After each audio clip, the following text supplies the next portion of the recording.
Ito ang Hardin ng Panalangin kasama si Pastor Dave de Guzman.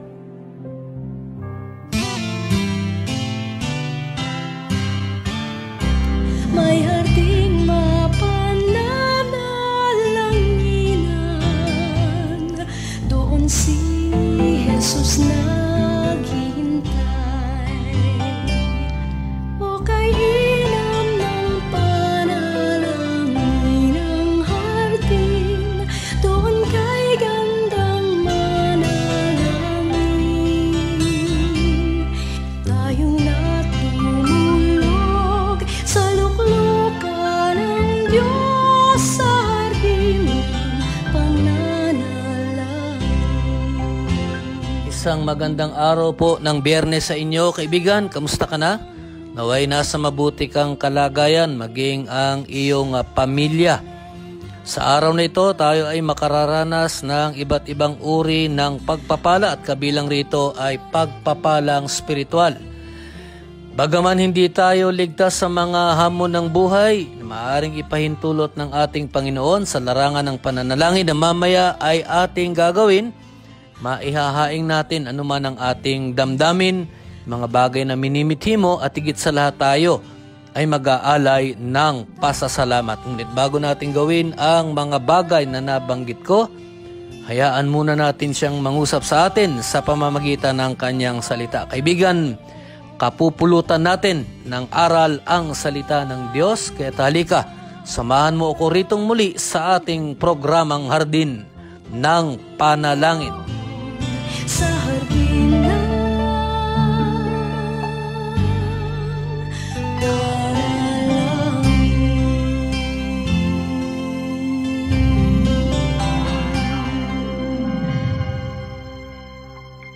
Sa araw na ito ay pag-aaralan po natin ang patungkol sa pagpapastol sa kawan, shepherding the flock.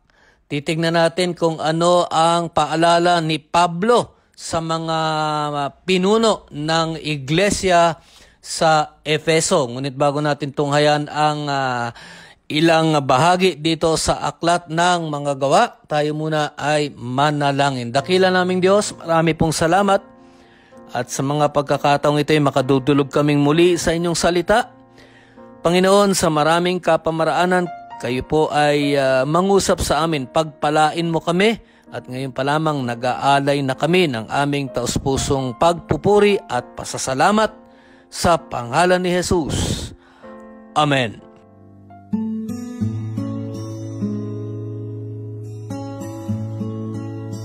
Shepherding the flock. Ito po ang ating tema na pag-aaralan sa ating patuloy na pag-aaral sa aklat ng mga gawa. Tayo ngayon ay nasa kabanata 20 na dito sa aklat ng mga gawa at kung hawak mo ang iyong Biblia ay pakibuksan mo na lang ito sa aklat ng mga gawa, kabanata 20. Mag-aaralan natin ang verses 25 hanggang 35. Alam mo kaibigan, nang makaharap ni Pablo ang mga pinuno sa iglesia sa Efeso na kanyang ipinatawag, nagbigay siya ng babala sa mga ito. Tingnan natin ang kanyang paalala. Acts 20 verses 25 to 35. Pagtutuunan natin ng pansin ang talata 28. Ganito ang ating mababasa. Acts 20 verse 28. Ang ating tema, ulitin ko po, shepherding the flock. Kaya ingatan ninyo ang sarili ninyo at ingatan din ninyo ang lahat ng members ng grupo na ibinigay sa inyo ng Holy Spirit para alagaan. Alagaan ninyo ng mabuti ang church ng Diyos na binili niya kapalit ng buhay ng sarili niyang anak. Alam mo kaibigan, ang mga talata 25 hanggang talata 35 ay maituturing na pamamaalam ng apostol sa mga pinuno ng Efeso. Pagka makikita mo yung title ng verses 25 to 35 dito sa aklat ng mga gawa, kabanata 20, makikita natin yung farewell to Ephesus. Sa mga talatang ito, sila ay pinaalalahanan ng apostol patungkol sa ilang bagay. Alam mo, ang paalala ni Apostol Pablo doon sa mga pastol ng iglesia, sabi niya, no? Una, kababa ang loob sa paninilbihan, humility when serving, at pangangaral ng maayos patungkol higit sa lahat sa biyaya ng Diyos. Kasi yung verse 27, na bahagi naman ng talatang ating pinag-aaralan, nakalagay kasi ron, declaring the whole purpose of God, preaching about God's grace. So yun yung paalala ni Pablo doon sa mga pinuno sa iglesia sa Efeso.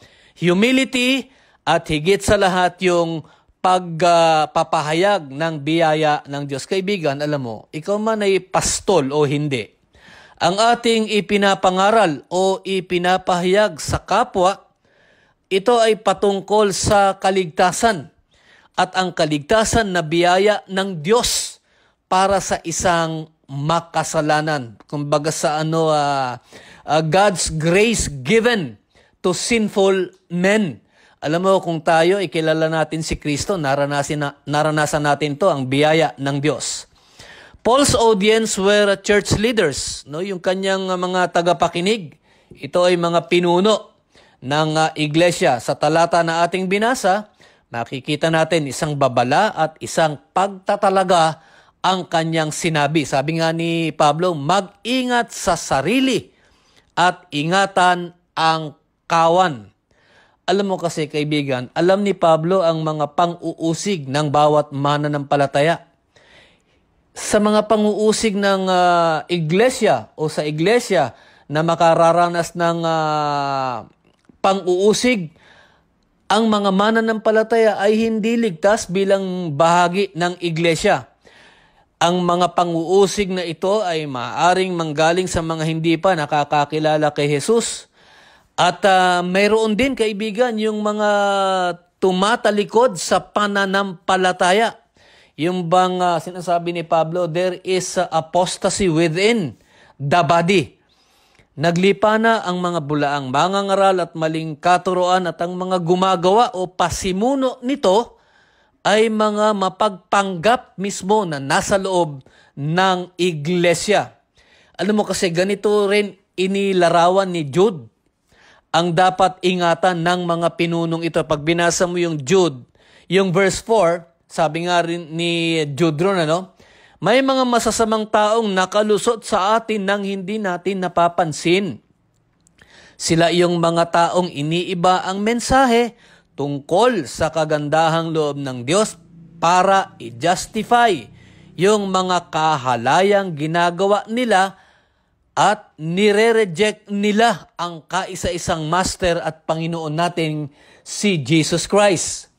Sinabi na sa scriptures noong unang panahon pa na parurusahan sila. So consistent yung sinasabi ni Pablo, maging yung si Jude doon sa kanyang sulat at sa kanilang mga tagapakinig na mayroong mga mapagpanggap na nando na mismo, nakalusot. Sabi nga yung ginamit na paglalarawan, nakalusot sa atin nang hindi natin napapansin. So kaya nga tama yung sinabi ni Pablo at sinabi rin ni Jude na mag-ingat, kumbaga sa be alert, be watchful sa mga bulaang mangangaral na may dalang maling katuruan. Kung ang ating pagtutuunan ng pansin, itong binasa kong verse, halimbawa kaibigan, isusuriin natin itong talatang to. Dalawang katanungan ang ating makikita dito sa verse 28. Sa babala at pagtatalaga ng pag-iingat.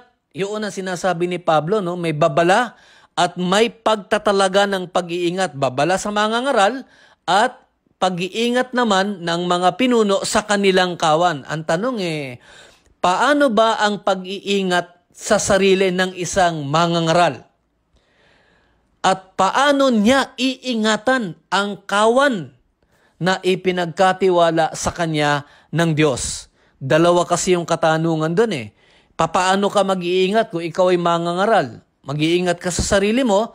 At ang isang katanungan pa ay paano mo man iingatan ang iyong kawan na itinalaga ng Panginoon sa iyo. Alam mo kaibigan, ang isang mangangaral ay dapat ipahayag ang lahat ng katotohanan patungkol sa kaligtasan na makikita lamang sa salita ng Diyos.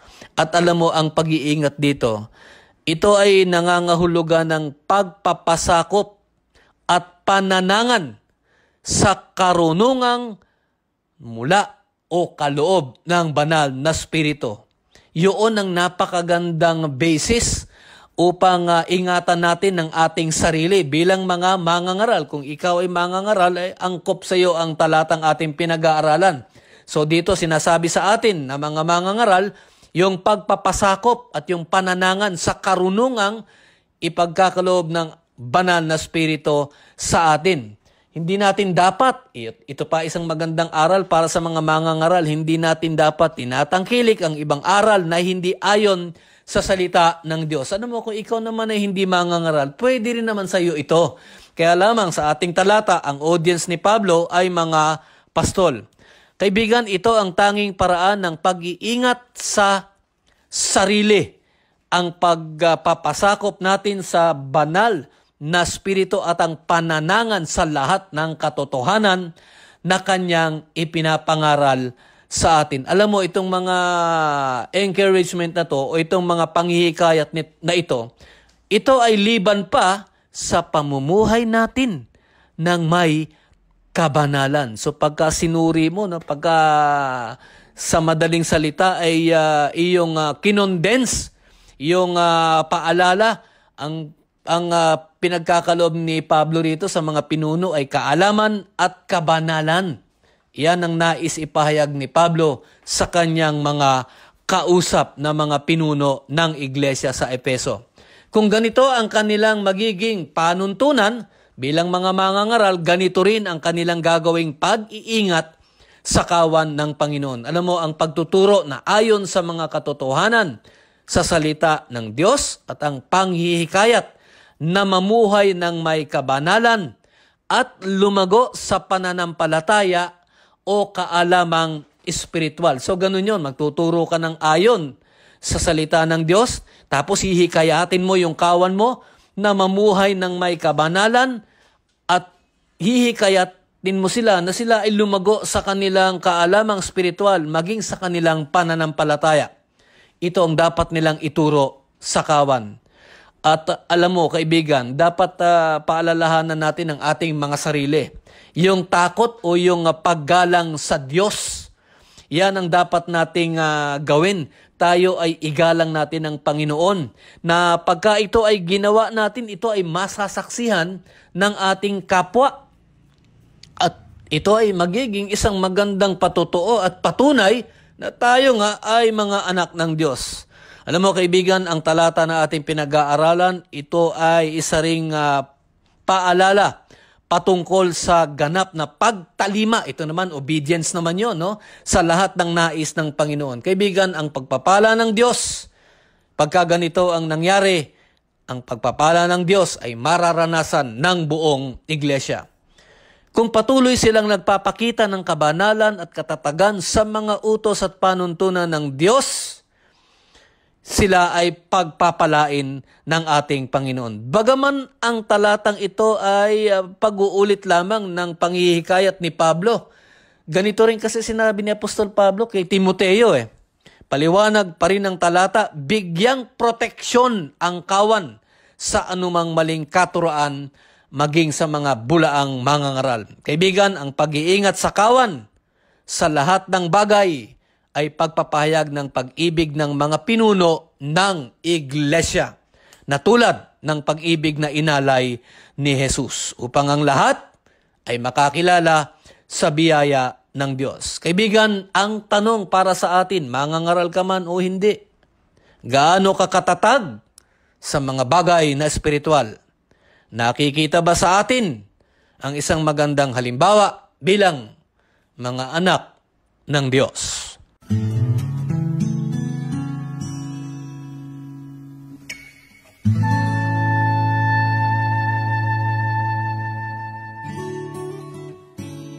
palakasin at pagtibayin ang pagsasama ng pamilya sa tulong ng ating pinagbuklod na pagdulog sa ating mapagkalingang Diyos.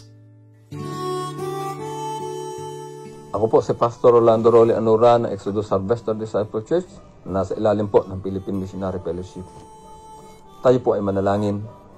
Ama naming Diyos na nasa sa langit, una po nagpapasalamat ako sa inyo sa estasyong ito ng DCAS, maging sa iba't iba nilang sister station at sa kabuuan po ng FEBC. Dahil naging bahagi na siya ng bawat pamilyang Pilipino. Hindi lamang po dito sa Pilipinas, kundi maging sa mga kapatid namin sa pananampalataya sa iba't ibang bahagi ng mundo. Panginoon, dalangin po namin sa inyo ang bawat ama o haligi ng tahanan ay tulungan mo magampanan ang aming mga responsibilidad, hindi lang sa pagpo-provide ng makakain sa bawat hapag, kundi makita rin sa amin ang halimbawa ng isang matatag na puno ng sambahayan.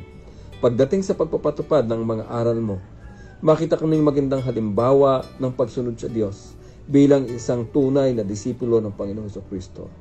Dalangin din po namin ang bawat ina sa lahat ng sambahayan na makita sa kanila ng kanilang mga anak kung papaano siya nagpapasakop sa kanyang esposo. Nang sa gayon ay magawa rin nila na magpasakop sa kanilang mga magulang at maging sa paglabas ng kanilang mga tahanan ay madala nila ang nakita nilang halimbawa sa kanilang ina. Dalangin ko rin po, Panginoon, ang isang ina na tumutulong sa paghahanap buhay. Tulungan mo siyang maplano niyang mabuti at mapaghati-hati ang kanyang oras. Nang sa gayon, hindi niya makaligtaan at magawa pa rin niya ang kanyang task bilang nanay at bilang asawa. Panginoon, inilalapit din po namin sa inyo ang mga anak. Nawa, hindi po sa social media o sa kanilang mga kaibigan lang ang maging takbuhan nila sa sandali na sila ay may mga pinagdadaan ng problema. Sa halip ay maging open pa rin sila sa kanilang mga magulang, sa kanilang tatay, sa kanilang nanay. At patuloy na matutunan pa rin nila ang pagsunod sa kanilang mga ama at ina. Dahil ito naman talaga ang nais mo na mangyari, na ang mga anak ay matutong sumunod, magbigay ng respeto, paggalang sa kanilang mga magulang. O nang sa ganon, ay bigay mo, maranasan nila yung pangako mo. Isang mahabang buhay na may kasaganaan. Dalangin din po namin ang pagkakasundo-sundo ng bawat magkakapatid. Dalangin din po namin, Panginoon, na ang bawat sambahayang Pilipino ay maranasan nila yung dakilang pag-ibig. Maranasan namin, Panginoon, ng dakila mong kapangyarihan. Ito po ay aming dalangin with a great expectation. In the name of the Father, the Son, and the Holy Spirit. Amen. Amen and amen. Sa ating pong pagpapatuloy dito sa Hardin ng Panalangin, ngayong Biyernes, March 5, tayo po ay dudulog sa ating Panginoon para po sa kagalingan ng kahilingan ng ating mga kapatid sa pananampalataya. Dakila naming Diyos, maraming salamat at sa mga sandaling ito ay makakadulog kaming muli sa inyo upang manalangin para po sa aming mga kapatid sa pananampalataya. Naway magkaroon po ng katugunan ang kanila pong kahilingan. Si kapatid Joseph ay nananalangin na naway magkaroon siya ng kagalingan. Siya po ay inuubo. Mayroon po siyang allergy at nahihirapan po siya sa kanyang paghinga. Naway ipagkaloob mo ang karaingan ng kagalingan ni kapatid Joseph. Si Ver naman po ay meron po siyang bukol sa kanyang hita. Naway makapagpatingin siya sa isang espesyalista upang malaman po ang tunay na kalagayan ni kapatid Ver. Ngunit siya po ay nananalangin ng kagalingan. Kay kapatid Pabling at Bianong, sila po ay nananalangin ng physical healing sa kanilang mag-asawa. Ito po ang kanilang idinadaing sa inyo sa araw na ito. Naway magkaroon po ng physical healing si Pabling at si Bianong. Si kapatid Gina, healing, Panginoon Diyos, from breast cancer. Sa kanya pong mga pinagdaraan ng testings and even medications, or whatever procedure, kagalingan po ang kahilingan ni kapatid Gina. Si Marisa naman po ay dumudulog sa inyo na naway siya po ay makalakad na at ipagkaloob mo rin ang kanyang pangangailangan, Panginoon, sa larangan ng pananalapi para po to sustain yung kanya pong expenses sa kanya pong medication. Kay kapatid Arlene, healing din po ang kanyang kahilingan na naway matunaw po ang bukol sa kanyang dibdib at bigyan mo ng kalakasan ang kanya pong immune system. Yan po ang kahilingan ni kapatid Arlene.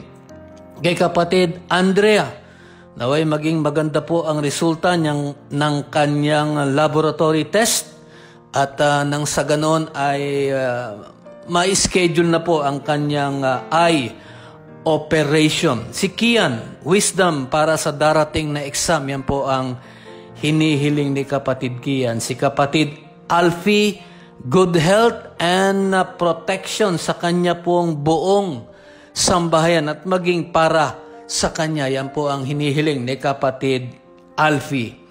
Sa anak naman po ni Rebecca ay nananalangin siya ng safe travel papuntang Saudi ang kanyang mahal na anak na lalaki. Naway pagkaloob mo, O Diyos, ang kahilingan ni kapatid Rebecca.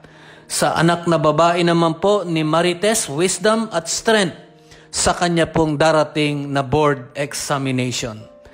Panginoon, narinig mo ang mga idinulog namin sa inyo, mga kahilingan ng aming mga kapatid sa pananampalataya. Naway ito po ay magkaroon ng katugunan ayon sa inyong layon at panahon. Ito po ang aming pasasalamat sa pangalan ni Jesus.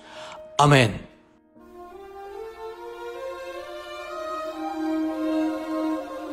Tunay nga na tayo ay muling napaalalahanan dito sa salita ng Diyos patungkol sa kaalaman, kabanalan, at higit sa lahat yung pagtalima sa lahat ng nais ng Panginoon. Tayo ngayon ay mananalangin at gaya ng sabi ko kanina, kaibigan, kung mayroon kang nais idulog sa ating Panginoon, halika, sabay-sabay nating idulog yan. Dakila naming Diyos, marami pong salamat sa napakagandang paalala na inyo pong ipinagkaloob sa amin. Naway ito po ay aming maisapamuhay, pagkalooban mo kami ng kaalaman at karunungan sa lahat ng mga bagay patungkol sa inyo at sa inyong ginagawa. Tanggapin mo ang aming pasasalamat sa pangalan ni Jesus. Amen.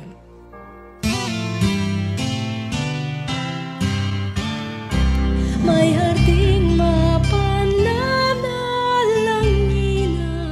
Kaibigan, bukas ako ay muling nag-aanyaya sa iyo upang ako ay iyong samahan dito sa ating programang Hardin ng Panalangin.